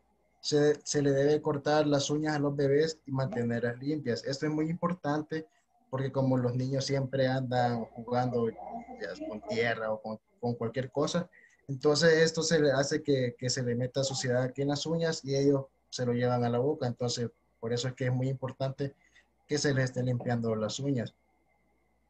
También se le debe secar las babas a los bebés, porque si no, si se deja mucho tiempo, esto va a hacer que se va a macerar la piel, es decir, va a ablandar, y esto va a permitir de que se contraiga el impétigo. En el caso de los que no han contraído el impétigo, se puede prevenir siempre con las medidas habituales de higiene y con los cuidados adecuados de la piel. Se debe lavar siempre las manos y duchar todos los días. Se le debe cortar las uñas y mantenérselas limpias a los bebés. Se le debe secar las babas, utilizar jabones antibacterianos suaves que no alteren el pH de la piel. Se le debe tener también la piel hidratada con cremas, sobre todo las pieles de la infancia. Y se debe consultar a un médico cuando aparezcan alteraciones cutáneas. Siguiente, por favor. En el caso de las conclusiones, se ha visto que durante la última década las infecciones por estreptococos y por estafilococos han resurgido y han tomado bastante importancia, porque como la piel, en el caso de nuestro país, que los climas son cálidos, son tropicales, también hay una deficiencia del sistema de salud y el medio ambiente no mucho que ayuda. Entonces, por eso es que se ha ido propagando bastante. El presente estudio se concluyó que los niños y niñas que son integrantes de familias que habitan en condiciones de hacinamiento, con bajo nivel cultural y escasos recursos económicos, cada uno de estos factores promueve o producen una mayor susceptibilidad a enfermedades bacterianas a través de forzar a los integrantes del grupo familiar al descuido del aseo personal, mediante alguna de las siguientes, algunas varias de las siguientes, como por ejemplo, tenemos que algunas personas, bueno, algunas familias comparten una cama y duermen ahí dos o más miembros de la familia. Hay una ausencia o una escasez del servicio de agua potable. También que no se utiliza agua, o sea, se beben de agua del chorro y con bajas condiciones no óptimas. También en el caso de las familias que son extensas o supernumerarias, estas contribuyen a la desnutrición de sus miembros, lo que resulta todavía con un déficit. Vale, esa ya mucha paja.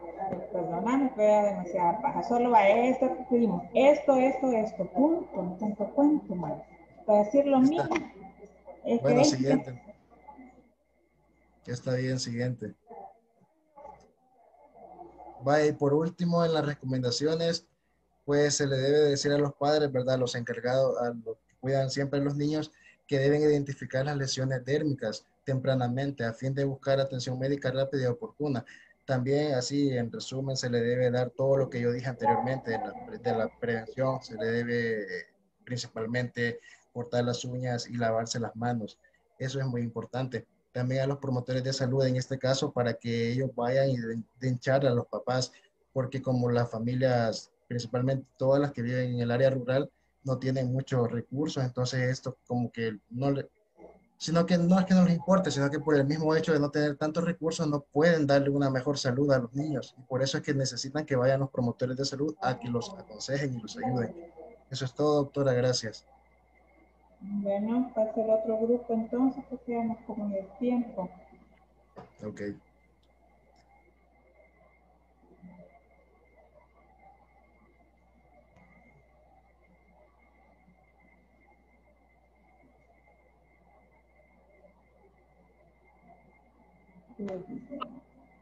Bueno, somos el grupo 15 y les vamos a dar de prurigo.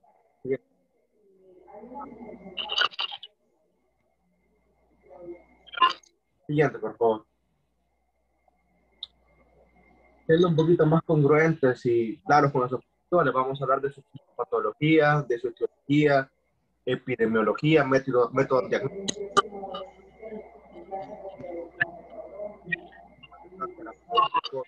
ya sea farmacológico o no farmacológico. Como una branca, podemos no importa, esta enfermedad se da más que todo en las razas caudales. La literatura, por lo menos en esta, es más evidente y el prurigo es una dermatitis. Carlos, les ponga otro porque no se oye bien. Por favor. ¿No se escucha, doctora? No. ¿Y ahora? Ahora ¿No me escucha, sí. doctora? Ahora sí, dale. ¿Me escucha, doctora? Sí. Ok, entonces como estaba diciendo, esto es una enfermedad que no se reporta y que tiene mayor congruencia con la raza que es caucásica y con la raza que es asiática. Esta tiene mayor exacerbación, ¿verdad? Y como una descripción sabemos que esta es una... No sé si se escucha mal, doctora. Sí, se volvió a oír feo. Otro compañero. Es que fíjense que tengo problemas de internet. Por eso, Carlos, o sea, que ponga ahora otro compañero, no que se arregle ahí el problema, ¿oíste? Ok, doctora. Ah, pues. A ver, Brenda, dale. Ahorita, doctora. Híjole, también se te oye raro. Ahorita. Es que creo que Doctora, ha de haber un otro apagón, dispositivo doctora. ahí. Por eso se escucha así. No sé qué sea, doctora, pero todos nos escuchamos así. Pero igual, doctora, fíjese que hace un rato estaba viendo que Claro estaba haciendo, no sé, como que estaban arreglando algo de la red, no sé, quizás tenga algo que ver. Pero vos se te está oyendo bien, no se te ve el gran. Y ya se me escucha mejor, doctora. Mi internet es exclusivo, doctora. Sí. Bueno. Dale otra vez porque es de ultratumba. No sé si continúo yo o continúa. Dale, hijo, que ahorita se te está oyendo bien. ¿Ya me escucha mejor, doctora? Sí, bastante. Bueno, ok. Entonces estábamos diciendo que esta patología era más que todo más frecuente en la raza que es caucásica o en la raza que es asiática, porque esta presenta unos mayores rasgos genéticos en el factor de que presenta la hipersensibilidad de tipo 1 de forma más exacerbada. Entonces podemos definir el prurigo como una dermatosis de reacción inflamatoria crónica que se da más que todo en la infancia, que tiene su edad promedio, podríamos decir, entre los 2 y 7 años, porque en esta edad es cuando se da los factores de la hipersensibilidad tipo 1, que son que tenemos una sensibilidad y un desencadenamiento de la enfermedad. Siguiente.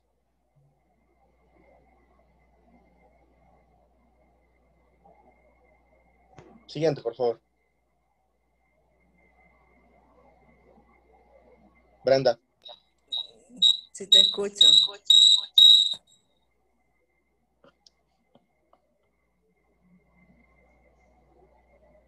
Perdón por los problemas técnicos, doctor. Es fuera del alcance de nosotros, niños, eso no te preocupes. Bueno, el prurigo, bueno, ya pasando con al parecer con la historia natural de la enfermedad, bueno, regresamos al prurigo actino, ¿verdad? Que el prurigo actino, para ser conciso y objetivo, nos dice que es un prurigo que se puede llegar a dar no solo por una picadura de algún tipo de insecto, sino que este se da por la prolongación por la exposición, perdón, de un niño a periodos prolongados al sol, que es como también lo podemos observar en mayor frecuencia en la raza blanca y asiática, que estos logramos observar como que tienen un enrojecimiento de la piel, y sumado al sudor y otros factores genéticos, esto nos ocasiona que podamos observar de las pápulas o las máculas alrededor de la piel, ya sea en la posición que le está siendo más afectada por el sol, o ya sea por la exposición prolongada, ¿verdad? Y tenemos sinónimos de prurigo, ¿verdad? Que son como urticaria pupular o pupulosa, el líquen urticorioso, prurigo simple agudo. Siguiente. Bueno, aquí aclarar que tenemos un pequeño error en la palabra prevención, tendría que ser nivel, pero ya entrando en materia, tenemos que tener el periodo prepatogénico y tenemos el periodo patogénico. En el periodo prepatogénico tenemos que la gente puede ser tanto como un mosquito, puede ser una chinche, puede ser los rayos del sol, puede ser una araña. Esto depende de si vivimos en un clima tropical o vivimos en un clima más frío, que en un clima tropical puede ser tanto un mosquito, en un clima frío puede ser tanto puede ser más que todo una chinche, y también el clima tropical puede ser tanto el sol. Tenemos el huésped, que siempre va a ser el infante, ¿verdad? En la edad menor a 10 años, usualmente de 2 a 7 años. Y tenemos el medio, ¿verdad? Que puede ser el campo, el dormitorio del niño, etcétera. Entre el periodo patogénico podemos observar que tenemos una enfermedad inespecífica, que son erupciones cutáneas, ¿verdad? Que puede ser cualquier enfermedad de simple vista, puede ser una varicela, puede ser cualquier tipo de enfermedad.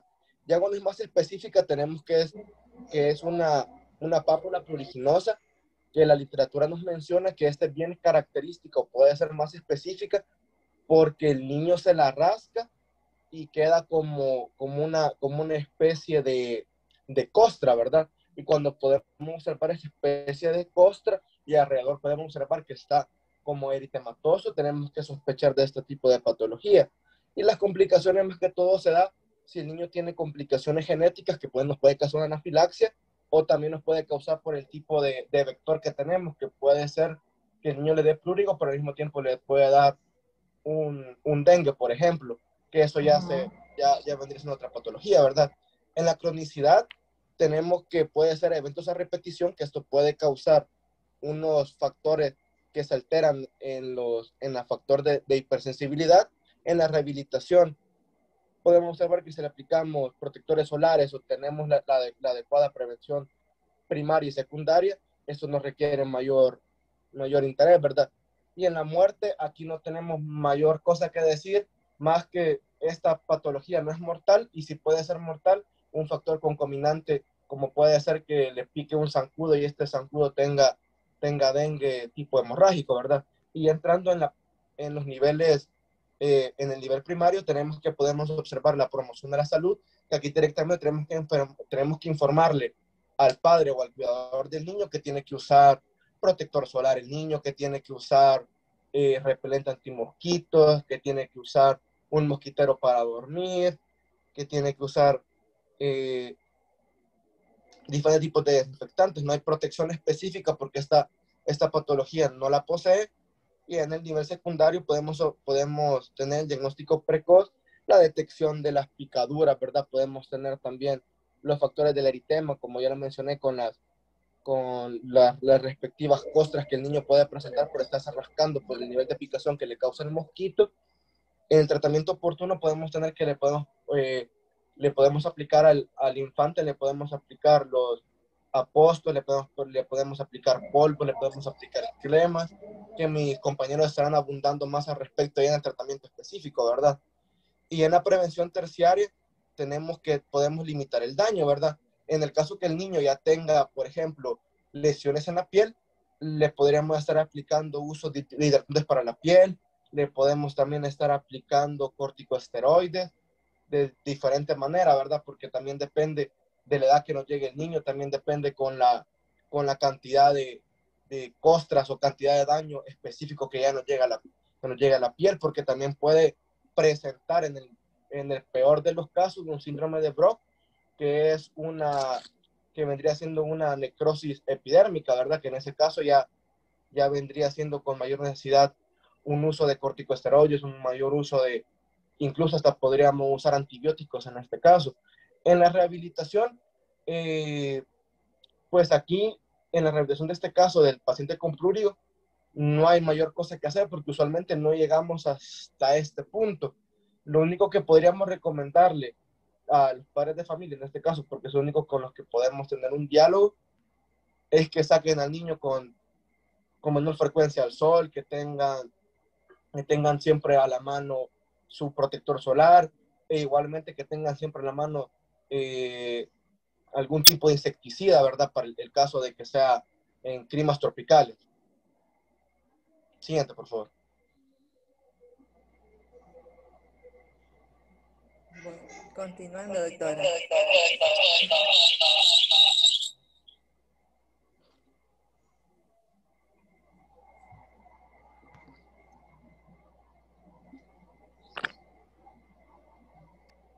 Ahora se me escucha bien. Ahora se me escucha bien, doctora. Sí, hoy sí, dale. Vale.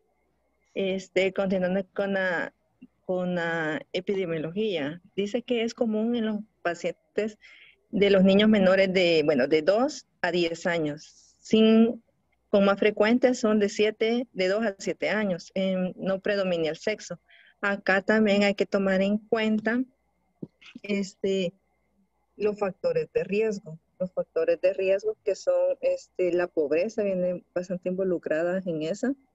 La pobreza, dice que y también puede ser urbana o, permítame, doctor, que no puedo mover la diapo.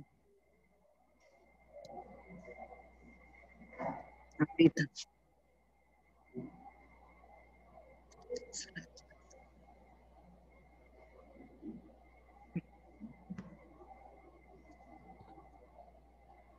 Doctora, ¿me ve? No, ¿verdad? Sí. ¿O sí? Sí, te veo, te escucho.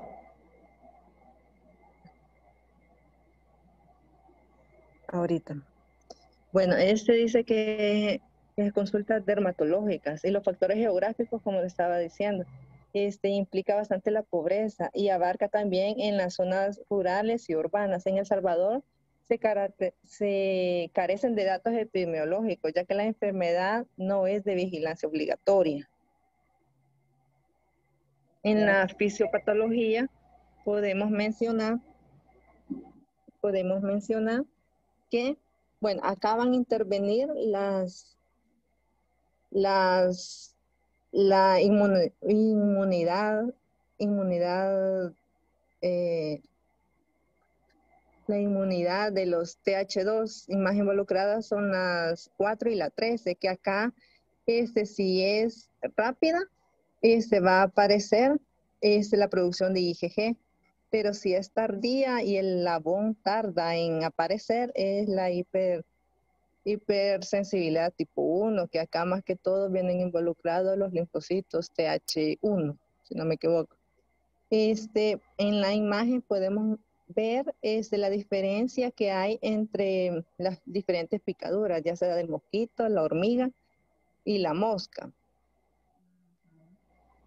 Ahora vienen los agentes etiológicos. Por orden, difteria, está la mosca, zancudo, los moscarrones. Por orden hemípteras está la chinche de la cama, Orden siponera está la pulga y la irratis. Por orden himenóptera está la abeja, abejones, y también está las avispas y las hormigas. Y por orden arácnida está la araña. También acá cabe mencionar de que la más que tiene más contacto con los humanos es la de la familia Pelucidae, que es la irrata. Oíme, ya sabemos que todo ese animalero te va a dar prurigo, punto. ¿O no? ¿Hablar de factores de riesgo entonces? Bueno, los factores de riesgo. Pero es que también iba a decir que los más estudiados son el AIDES, son los que son más, pero también es de las ambientales, como ya les decía, la pobreza en la zona. Bueno, se hizo un estudio en Venezuela que los parásitos fueron más frecuentes con niños con urticaria popular que en los niños sanos. El prurigo actínico, factores familiares hereditarios, exposición al tiempo prolongado. Este es un factor. Tener los niños mucho tiempo en el sol también puede causarles prurigo.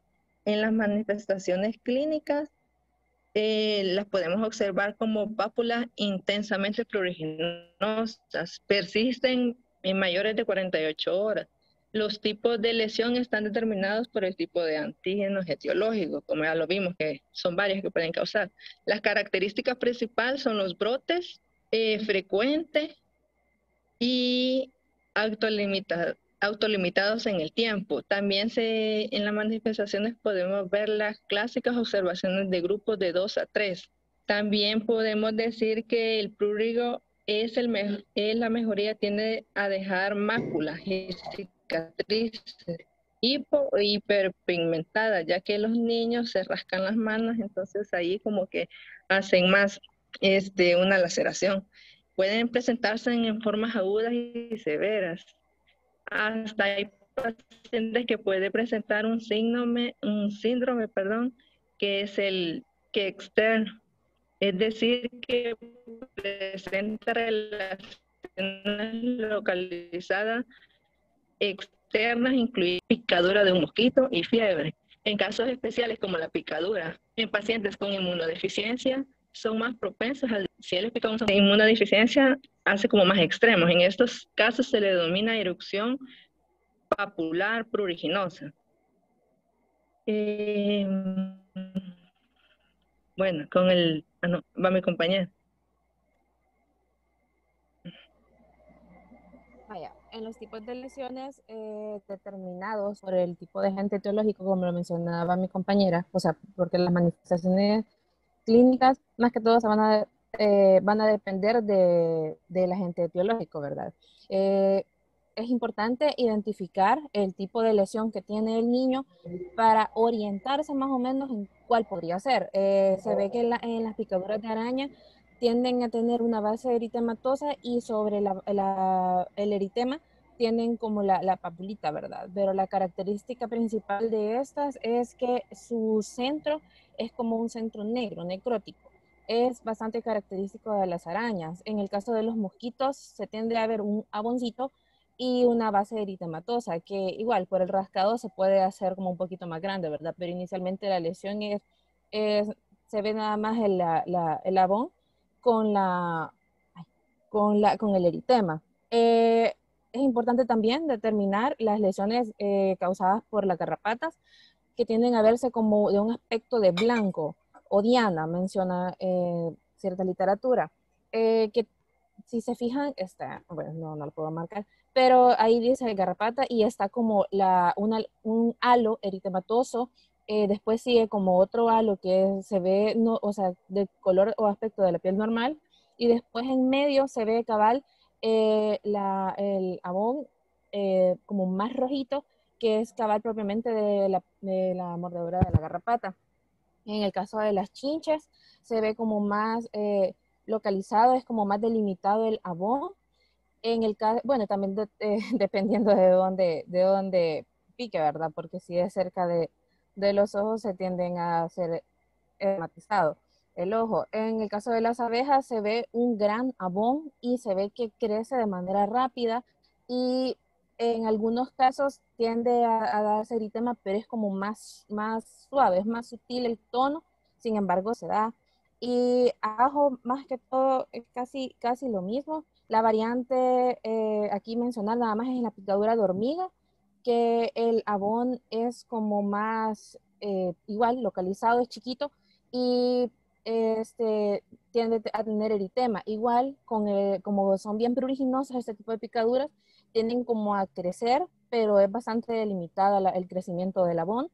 Y también marcar aquí en el de la pulga, que está abajo, ahí la lesión se ve abajo del de la hormiga, vea, que son como en grupitos, o sea, tienden a tener lesiones como agrupadas, y son unas como marcas bastante pequeñas, pero siempre tienden a tener ese patrón de que son como Ay, pero agrupaditas las mira, lesiones. Paola, yo no sé por qué Dígame. tanto cuento, o sea, sí está bien, no lo niego, pero ya demasiado para ver cada tipo de roncha por cada animalito, si de todos modos la misma carambada va a ser.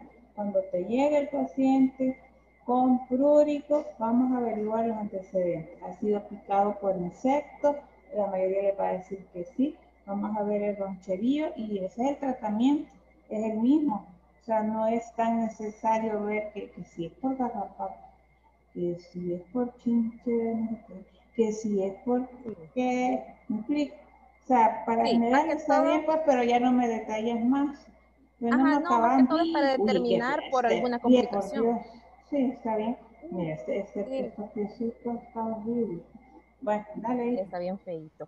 Pero vaya, igual, aquí en las lesiones del prurigo, más que todo ahí nada más se evidencian como los estadios o los diferentes tipos de lesiones que se pueden tener en el prurigo. Quizás aquí destacar que en las máculas hiperpigmentadas se ven como así como manchas, como costritas, no sé, se ve una piel liquentificada, me parece, que se diferencia también de la pancita que está arriba, que cabal en la pancita de arriba se ven cabal las lesiones, las pápulas, vea.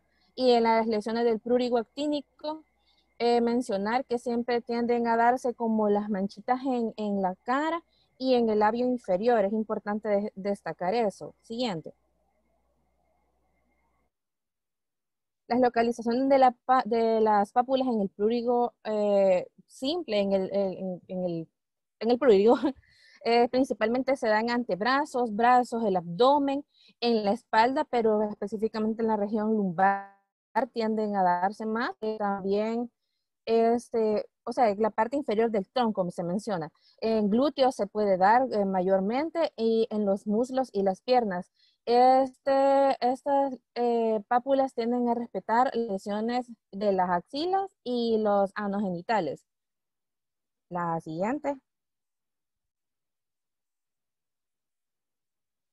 Aquí mencionar esta variante de prurigo, que es el prurigo actínico. En realidad, al inicio, este prurigo se había catalogado como una fotodermatosis, pero tenía, por el tipo de lesiones, se catalogó mejor como como más en el aspecto de prurigo, en la variante de que esto no es causado por un agente etiológico, o sea, un animalito, pues, sino que es más asociado a la exposición al sol por los rayos ultravioleta.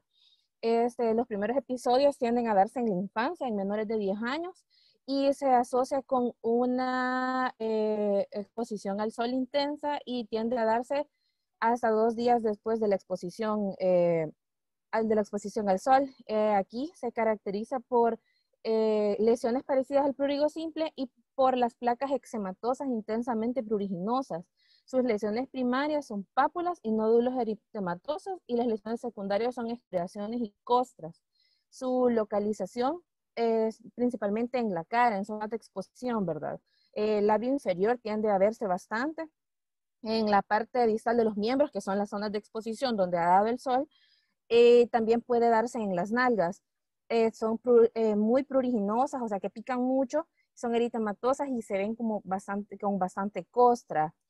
Menciona aquí también que las lesiones de la cara pueden tener cicatrices deprimidas o lineales y puede aparecer en algunos casos conjuntivitis crónica y alopecia traumática en la mitad externa de las cejas, que es por la misma picazón. Entonces tienden a rascarse y pueden causarse esa alopecia. Por eso se llama alopecia traumática. Siguiente. El diagnóstico principalmente se da por la anamnesis, ¿verdad? Y la exploración física. No existe un examen o algo específico que te pueda determinar que eso es un prurigo. Principalmente se da por la evidencia de las lesiones. El diagnóstico, como les mencionaba, es clínico y por exclusión de otras afecciones cutáneas, como la urticaria, escabiosis, varicela, síndrome de boca, mano, pie, el síndrome de Gianotti-Crossi, que ese también era como una variante que se parecía mucho al prurigo, pero en este tiende a dar como fiebre y se asocia más todo a enfermedades virales, hepatitis B y virus del Epstein-Barr. Y también en esta, la variante también es que tienden a dar un abdomen inflamado, no afecta el torso, las lesiones, pueden dar ganglios inflamados también y sensibilidad en esas mismas regiones de los ganglios. Como mencionaba también la doctora, se desconoce el tipo de, siempre se va a desconocer el tipo de agente etiológico, pero es importante identificar las zonas de localización para determinar que sea un prurigo. Siguiente. Aquí sigue mi compañera. Bueno, siguiendo, vamos a mencionar lo que es el diagnóstico diferencial. Vamos a hablar de 3. En este caso sería la escabiosis, la dermatitis herpetiforme y los exantemas virales. Hablando de la escabiosis, se dice que la escabiosis se caracteriza principalmente porque presenta pápulas de 1 a 2 milímetros de tamaño. Esta presenta lo que son costras hemáticas y pequeñas vesículas. Y se hace el diagnóstico con prurigo porque estas no presentan lo que son las papulovesículas en mancuerna y también por la localización. La localización de estas es más que todo en la cabeza, en las palmas de las manos, en las plantas de los pies y en las zonas como mencionaba como en los pliegues. Ahora la dermatitis herpetiforme se hace diagnóstico igual de prurigo porque esta es una dermatitis como eruptiva que va a presentar placas eritematosas y también costras, como costras hemáticas. Esta tenía la característica que eran muy pruriginosas y también dolorosas. Y se va a dar principalmente como en las zonas de extensión del cuerpo, en las zonas de extensión. Y en los exantemas virales vamos a hablar de 2, que son la varicela y el síndrome de boca, mano, pie. En la varicela, como ya se sabe, se da por el virus de la varicela zoster. Esta tiene la característica de que la erupción es centrípeda y las vesículas aparecen sobre una base eritematosa que luego evolucionan a pústulas y por último costras. Y el síndrome de boca, mano, pie va a ser por el Coxsackie A16 y ese se va a caracterizar porque presenta lo que son exantemas maculopapular. Igual son muy pruriginosos, pero las vesículas van a convertirse en úlceras. Siguiente. Ahora hablando un poco del tratamiento, cabe mencionar que el tratamiento se va a centrar más que todo en los síntomas. Porque raramente se dan como... Mira, ya son las 3, ya pongan otra con lo mismo, rapidito, el punto, por favor. Sí, doctora. Por los signos y síntomas, perfecto. Sí. ¿Cuáles son y qué vas a dar? Vale, siguiente. Vaya, se pueden dejar lo que son apósitos húmedos. Estos se dejan, dice que se pueden dejar con agua fría o con agua tibia y que van a tener como el mismo efecto que se dejen como con una solución ya. Aquí mencionamos nosotros el sulfato acuoso de cobre. Dice que va a tener la misma ventaja. También se pueden dejar coloides. Los coloides igual son antipruriginosos. Estos se pueden aplicar en el agua de baño del niño. Vienen en polvos y avenas coloidales. Los jabones sintéticos se dice que son mejores que los jabones convencionales porque estos irritan menos. Pero en el caso de que la lesión sea como muy seria, se recomienda no usar jabón y solo bañar con agua al niño. En los lubricantes tienen como la ventaja de que son hidratantes y emolientes. Mencionaba que las pomadas son como los que brindan mayor, que son mejores y que son útiles para controlar el prurrigo. Se aplican de 2 a 3 veces en el día. Y luego las lociones para agitar son antipruriginosos y a medida que se evapora la loción, se produce el enfriamiento y sirven como para absorber la humedad. Agarran como mejor eficacia o eficiencia si se acompañan con apósitos húmedos. En los polvos ayudan como a disminuir igual la fricción entre dos superficies, pero se recomienda no utilizar polvos a base de almidón porque esto promueve el crecimiento de bacterias y por eso se debe de evitar. Y en el caso de las pastas, dice que igual se puede utilizar una pasta densa de óxido de zinc que se aplica una capa gruesa sobre la superficie dañada. Siguiente. Los compuestos del quitrán, estos son igual antipruriginosos. Su eficacia se favorece ante la exposición con la luz ultravioleta. Este generalmente se puede dejar contra el prurrigo actínico. Y la aplicación es de 1 a 3 veces al día dependiendo de la tolerancia. Los aceites de baño se dice que son hidratantes, pero que no se logra como tener demasiada hidratación y además hay un riesgo de que al momento de estar bañando el niño se pueda caer. Los antisépticos tópicos en el caso de un infectivo secundario. Los antibióticos solo mencionaba que en casos de lesiones sobreinfectadas, pero que no es como de primer escoge. Antihistamínicos, como en el caso de la ceftriaxona o el cetiricina o cloramiramina o a veces hasta loratadina si ya no tenés, ¿verdad? Y el protector solar se deja más que todo como recomendación por las manchas que quedan en la piel. Dice que el protector solar ayuda a que aclaren. Y algún corticoesteroide tópico en el caso de que ya sea una infección como más seria. Miren, cuando les llega un paciente y ustedes vean que es prurigo, sí, que es lo más común del mundo, lo primero que tienen que hacer es controlar precisamente la picazón, ¿sí? Entonces le van a dar un antihistamínico tomado, ¿verdad? Para la piel le van a poner neogacina con bacitracina, se le pone, y si ven que está muy irritado, se le puede dar su toquecito de esteroide tópico, ¿verdad? Combinado con el otro, de ahí solo se le deje la neogacina más bacitracina. Y si hay infección que se observa que es una infección sobreagregada, pues le podemos dar tratamiento oral y también antibiótico. Nada más, no. Y controla los 2 días para ver cómo ha evolucionado. Ajá, sí, anda. Bueno, rápidamente vamos con las complicaciones. Son 4. La infección bacteriana sobreagregadas, como mencionó mi compañera, las cuales van a recibir su tratamiento de antibiótico, ya sea una foliculitis, un impétigo, una celulitis. La linfangitis, que es la inflamación de los conductos linfáticos, la anafilaxia, por alguna reacción alérgica grave en el niño, y enfermedades asociadas a la transmisión por vectores, como por ejemplo en la pulga del tifus, el chagas, el dengue, el chikungunya, zika, todo eso. Dale.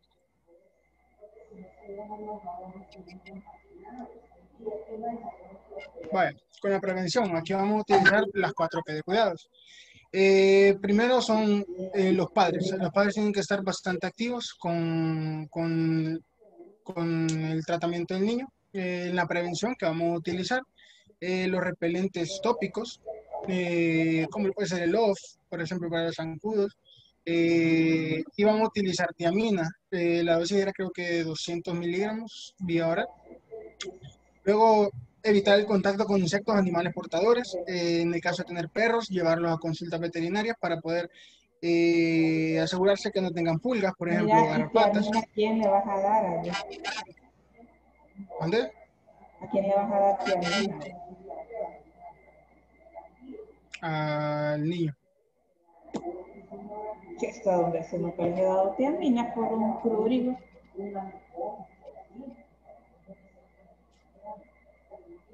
Ni por Lo ser. que pasa es que hay documentos en los que se menciona de que la tiamina tiene sus efectos. Ahí ya, pues sí, ahí ya va como repelente, pero lo vas a poner como repelente, no como para precisamente para tratar el prurigo.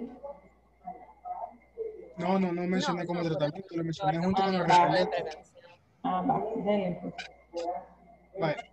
El baño diario a los niños antes de dormir, igual un cambio de ropa, el uso de mosquiteros, también se tiene que revisar las camas, hacer fumigaciones, revisar los colchones, por ejemplo, por la chincha y todo. Y dale, mande.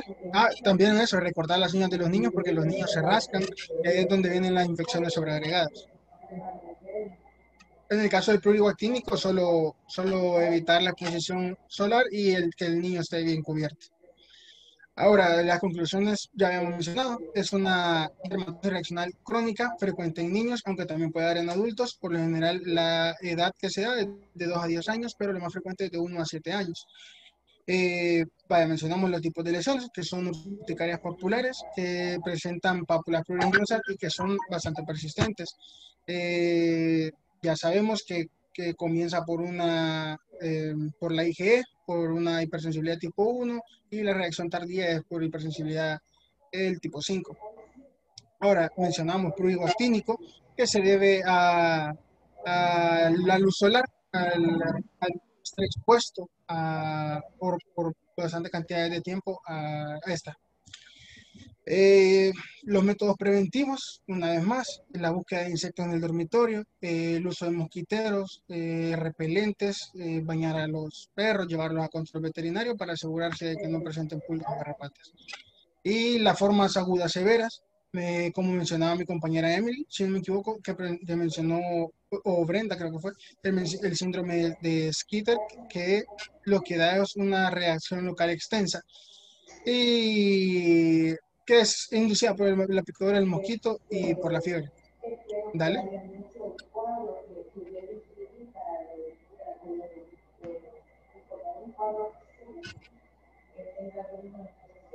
Vaya. Y las recomendaciones prácticamente serían las mismas que la prevención. Cortar las uñas del niño. Si es por el prurigo actínico, llevarlo bien cubierto y no dejar que se exponga al sol. Que intervengan los padres que activamente, es decir, que busquen insectos, que no dejen al niño en contacto con perros que no saben si tienen pulgas, garrapatas, el uso de repelentes, etc.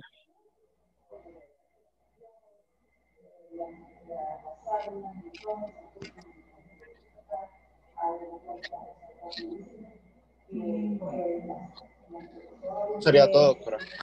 Gracias a Dios, hijo. Bueno, muchachitos, en cuanto a lo que es el prurigo, igual. Vuelvo y repito lo que acabo de decir. Llega el niño y ustedes tienen que diferenciar. Lo principal es varicela. No pueden decir que es sarampión porque está erradicada, ¿verdad? Tenemos que buscarle la mancha de coco. Si no es varicela y vemos que la misma mamá dice que hay un montón de escudos y que lo han picado al niño todo, sí, y que se le ha hecho las grandes ronchas. Entonces ven ustedes y ven las características de